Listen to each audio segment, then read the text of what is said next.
second grade, we do a writing unit on the polar lands, and they research polar animals, polar people, and polar places. And they find some really amazing facts about the Arctic and the Antarctic. But why take it that next step and build an igloo? Because it's one thing to just read the books and make the books and publish things, but that's an extra step. Why? Fun. Honestly, teaching has to be about making it fun for the kids, and that is what it's all about. So bringing something to life and making it feel real makes them be more engaged in learning.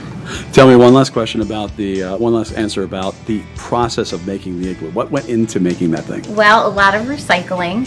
The children brought all their milk jugs. We included the teachers bringing them, and then my family also got involved because we found a recycling center that helped out as well. So we did a lot of cleaning milk jugs, and we used a lot of hot glue to use over 314 milk jugs to create our igloo.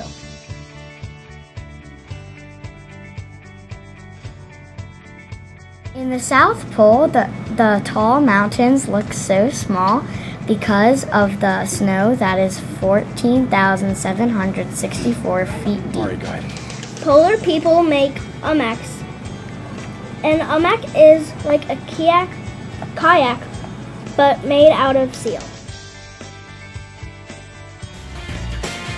It stays light all summer, even at midnight.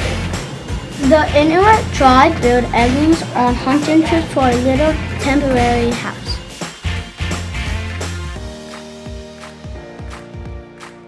The Inuit people live in the North Pole. Arctic Inuits make umaks to cross the water when they hunt. A umak is made of seal skin.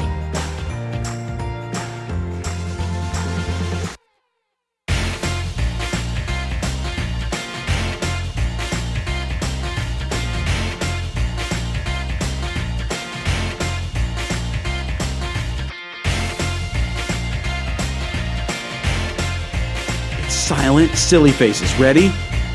Every time I say the word go. 1, 2, 3, go! Shh! 1, 2, 3, go! Everybody show off the igloo by pointing to it and going. And freeze!